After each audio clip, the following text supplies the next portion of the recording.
Welcome to new creative study point. New creative study point में आपका बहुत बहुत स्वागत है। मर्चून आज 17 जून को करंट अफेयर के जितने भी इंपोर्टेंट क्वेश्चन बनेंगे वो आपको इस वीडियो में डिस्कस करूंगा और हर क्वेश्चन और डिटेल में भी बताऊंगा। चलिए तो शुरू करते हैं। आज का पहला क्वेश्चन है, जून 2020 में देवेंद्र कुमार सिंह को निम्नलिखित में से किस बैंक के निदेशक मंडल में केंद्र सरकार के नामित निदेशक के रूप में नियुक्त किया गया है? तो इस क्वेश्चन का जो राइट आंसर है वो है सिडबी। किस बैंक के? सिडबी। जून 2020 में देवेंद्र कुमार सिंह को निम्नलिखित में से किस बैंक के निदेशक मंडल में केंद्र सरकार के नामित निदेशक के रूप में नियुक्त किया गया है? तो किस बैंक के में नियुक्त किया गया है वो है सिडबी। जब बात सिडबी करते हैं तो सिडबी का मुख्यालय कहाँ पे है? लखनऊ में। कहाँ पर है? लखनऊ में। और स्थापना कब हुई थी इसकी? 2 अप्रैल 1990। कब? 2 अप्रैल 1990। वर्तमान में जो देवेंद्र कुमार सिंह है ये वर्तमान में वह एमएसएमई मंत्रालय के अतिरिक्त सचिव और विकास आयुक्त हैं। कहाँ के? एमएसएमई के। चलिए तो चलते हैं अगले क्वेश्चन की ओर। आज का अगला क्वेश्चन है,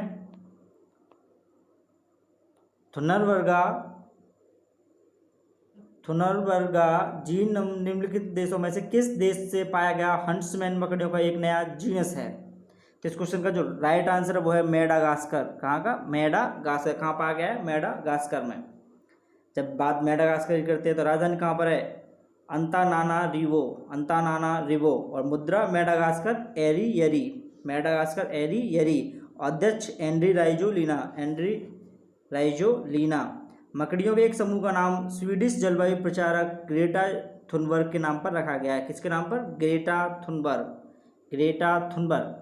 चलिए तो आज ये क्वेश्चन में चलते हैं। क्वेश्चन नंबर 3, जून 2020 में किस देश में 25 फीट ऊंचाई की हनुमान की सबसे बड़ी प्रतिमा स्थापित की गई है? जून 2020 में किस देश में 25 फीट ऊंचाई की हनुमान की सबसे बड़ी प्रतिमा स्थापित की गई है? तो इस क्वेश्चन का जो राइट आंसर है वो है संयुक्त राज्य। किस देश में? संयुक्त राज्य। बात संयुक्त राज्य करते हैं।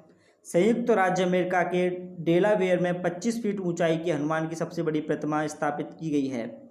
यह देश में एक हिंदू भगवान की सबसे ऊंची मूर्ति है और इसे काले ग्रेनाइट के एक ठोस पत्थर से उकेरा गया है। किससे? काले ग्रेनाइट के एक ठोस पत्थर से। और इसका वजन जो है वो है 30 किलोग्राम। 30,000 किलोग्राम। कितना है? 30,000 किलोग्राम इसका वजन है। डेलावेयर में नवीनतम हनुमान प्रतिमा अमेरिका में सबसे बड़ी धार्मिक मूर्तियों की सूची में दूसरे स्थान पर होगी। कौन से स्थान पर? दूसरे। जब बात अमेरिका की करते हैं तो राजधानी कहाँ पर है? Washington DC. कहाँ पर है? Washington DC. मुद्रा अमेरिकी डॉलर और राष्ट्रपति डोनाल्ड ट्रंप। चलिए तो आज अगले क्वेश्चन पर चलते हैं। क्वेश्चन नंबर 4, निम्न में से किस देश के प्रधानमंत्री ने नस्लवाद और अन्य सभी प्रकार की असमानता से निपटने के लिए एक नए सरकारी आयोग की घोषणा की है? तो इस क्वेश्चन का जो राइट आंसर है वो है ब्रिटेन। किस देश के प्रधानमंत्री ने? ब्रिटेन के प्रधानमंत्री ने। ब्रिटिश पीएम बोरिस जॉनसन ने ब्रिटेन में नस्लवाद और अन्य सभी प्रकार की असमानता से विरोध के जवाब में किया गया था। उन्हें अभी नए आयोग, इसके निर्माण, नियंत्रण और समय सारणी के बारे में और जानकारी देनी बाकी है। जब बात ब्रिटेन की करते हैं तो ब्रिटेन की राजधानी कहाँ पे? लंदन। कहाँ पे? लंदन। मुद्रा पाउंड स्टर्लिंग। मुद्रा क्या है? Pound sterling. और प्रधानमंत्री कौन है आगे? Boris Johnson. और राष्ट्रीय खेल क्रिकेट। राष्ट्रीय खेल क्या है? क्रिकेट। चलिए तो आज के अगले क्वेश्चन चलते हैं। क्वेश्चन नंबर 5, निम्नलिखित में से कौन सा दिवस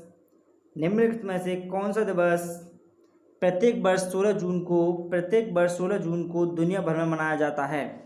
तो इस क्वेश्चन का जो राइट आंसर है अंतर्राष्ट्रीय परिवार प्रेषण दिवस। अंतर्राष्ट्रीय परिवार प्रेषण दिवस 16 जून को मनाया जाता है। इसके साथ साथ में कुछ और आपको इम्पोर्टेंट दिवस मैं बताता हूँ अभी। अंतर्राष्ट्रीय परिवार प्रेषण दिवस प्रत्येक वर्ष 16 जून को दुनिया भर में मनाया जाता है। इस दिवस का आयोजन संयुक्त राष्ट्र द्वारा किया जाता है और इसे सार्वभौमिक रूप से स्वीकारा जाता है। प्रेषण विदेशी भूमि में काम करने वाले कार्यकर्ता द्वारा वापस घर भेजा जाने वाला धन होता है। इसके साथ साथ मैं आपको कुछ इम्पोर्टेंट दिवस बताता हूँ। विश्व युद्ध अनाथ दिवस 6 जनवरी को मनाया जाता है। किस? 6 जनवरी को। और विश्व तंबाकू निषेध दिवस मनाया जाता है 31 मई।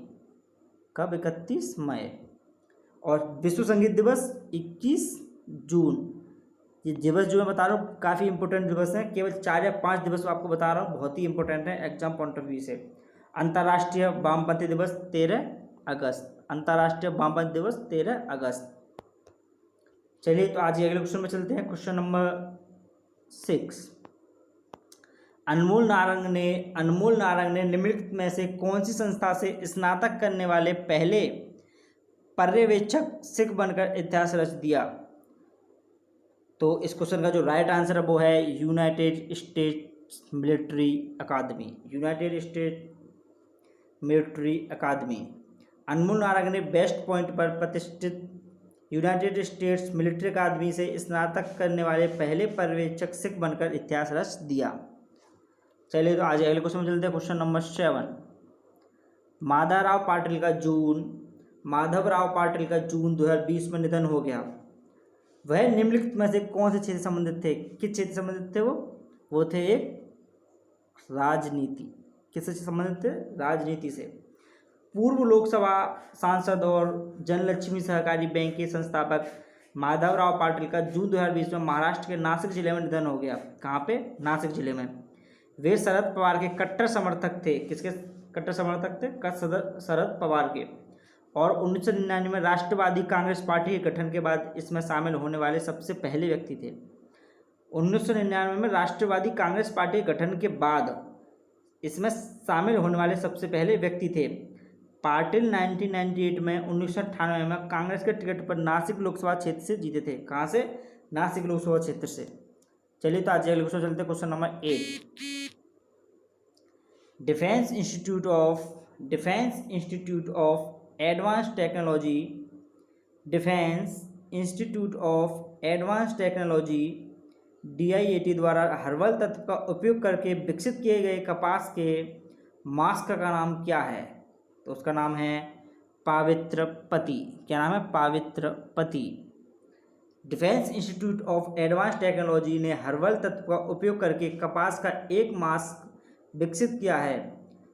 इसने दावा किया है कि यह वायरस न्यूट्रलाइजर के रूप में कार्य करता है और प्रभावी रूप से रोगजनकों का विरोध करता है। नीम के तेल, हल्दी, तुलसी, अजवाइन, काली मिर्च, गोंद, अरवी, लौंग, चंदन, केसर से प्राप्त हर्बल तत्व का उपयोग पावित्रपति नामक 3 स्तरीय बायोडिग्रेडेबल मास्क में किया गया है। कितने? 3। चलिए तो आज के अगले क्वेश्चन में चलते हैं। Question number 9। जून 2020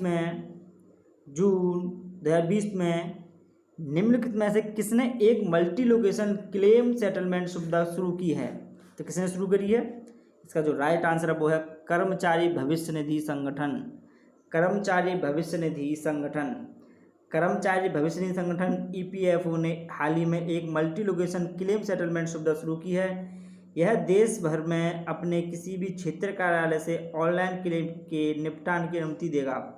भविष्य निधि, पेंशन, आंशिक निकासी और स्थानांतरण दावों सहित सभी प्रकार के ऑनलाइन क्लेम को इस पहल के तहत संसाधित किया जाएगा। EPFO। तो EPFO कब स्थापित हुई थी? वो हुई थी 4 मार्च 1992। कब? 4 मार्च 1992। मुख्यालय कहाँ पे इसका? नई दिल्ली में। कहाँ पर है? नई दिल्ली में। चलिए तो आज के लास्ट क्वेश्चन में चलते हैं। Question number 10। विश्व निवेश रिपोर्ट 2020 के अनुसार